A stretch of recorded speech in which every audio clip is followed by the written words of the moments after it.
This driver takes 4 different roads out of the county tonight. All 4 end in the same place. All 4 end here. And the last thing the station decides to keep will be sitting in that passenger seat, wearing a coat that is already buttoned to the collar. Do you check your rearview mirror? He did. Once. He wishes he hadn't. Case 45. County Road 13. In the last file I warned you this one would be thicker. It is thicker because 13 does not go anywhere. It only comes back. I have measured this road with a string and a ruler. It is 11 miles long. It is also without end. Both are true, and the county pays me to keep them in the same drawer. There are other files in this drawer. Other roads. Other passengers the county decided to keep. A woman on Route 9 drove 11 days without stopping, because stopping meant admitting the car seat behind her had been empty since spring. A man on the Culvert Road still slows down every night for a dog that died 2 winters back. Something out there is very glad he does. Every file in here is the same file. A person carrying an empty seat and a road patient enough to fill it. Tonight, 1 man. 1 night. 1 tank of gas. Dale Kerr wanted one thing the night he entered 13, not answers. Gas, and the county line before sunrise. He was running from someone. People who drive County Road 13 usually are. What Dale did not know is that the road does not care who you are running from. It only cares who you are running for without. At the Mile Zero station, he did the thing that told me who he was before he said a word. 2 coffees. 1 black. 1 with too much sugar. He likes it wrong. He said likes. Present tense. There was no one in the car. There had been no one in the car for a long time. The second cup is how you spot them. The ones the county is going to keep. They are already carrying an empty seat. They have just decided to keep buying it coffee. He filled the tank. He left. He took the North Road, because north is away, and away was all he wanted. 11 minutes later, his headlights found a lit sign. Mile Zero. No. I passed this. I passed this 20 minutes ago. He had. The station does not move. The road does. He told himself he was tired. Tired men take wrong turns. He was not tired enough to explain the receipt. The receipt from the first stop was printed in handwriting, not a machine. Handwriting. I would know that hand anywhere. I have been signing it for 30 years. He tried the East Road. East brought him to Mile Zero. He tried the service road behind the station. It brought him to the front of the pumps, as if he had never left. Each loop, the station kept something. Small at first. You would not notice, unless you were counting. I count. First, the radio stopped finding any station but one. Then the clock stopped moving.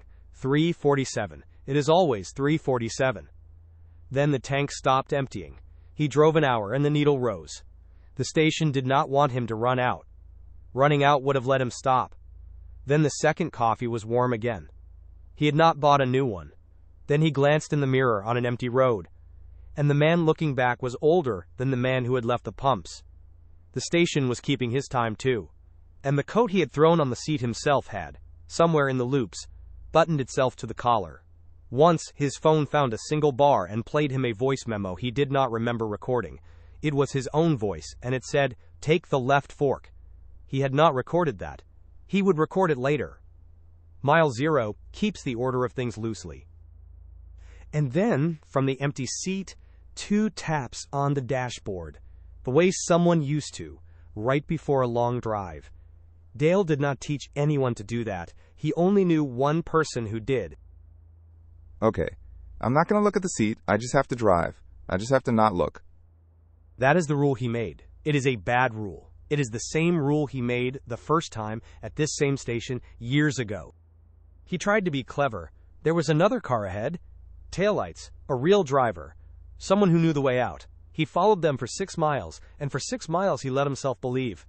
Until a light caught the other car's rear window, and Dale saw the driver, and saw the passenger seat, and the coat in it, buttoned to the collar. He was following himself. On Road 13, there is only ever one car. The road just shows it to you twice, so you have someone to chase. So he stopped. He put it in park, in the middle of the road, and decided he would simply not drive. He would outwait it. He closed his eyes, he counted to 1,000. He did not touch the wheel. And when he opened them, the pumps were in front of him again, and the engine was warm, and the second coffee was full. You do not outwait mile zero. If you will not come to it, it is patient enough to come to you. So he did the last thing a frightened man does. He called for help. The county line picked up on the first ring, the way it always does out here. A calm voice told him there was a way out. Just take the left fork at mile zero. Dale did not recognize the voice. I did. It was the same hand that had been signing his receipts, given a throat. It was, I am sorry to say, mine. Here is the part of the file I do not enjoy. Dale Kerr came to mile zero once before. With his younger brother, Cole. Cole tapped the dashboard twice before a long drive. For luck, he said. Every single time. Until it stopped being a joke and became the sound the car made before it went anywhere. They argued about a ride. Cole wanted one more place.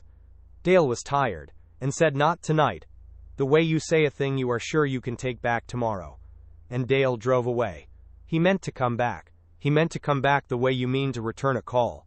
Cole is still here. The station kept him. That is what mile zero does with the ones you leave. It keeps them, waiting for the second time you stop. And tonight, Dale stopped a second time. I still buy your coffee. Every place I stop. One black, one wrong. I never stop buying your coffee. He looked. Of course he looked. You always look. And Cole tapped the dashboard twice, the way he always did. Because now Dale was finally going one more place with him. I want to tell you something the way I should have told you in the first file.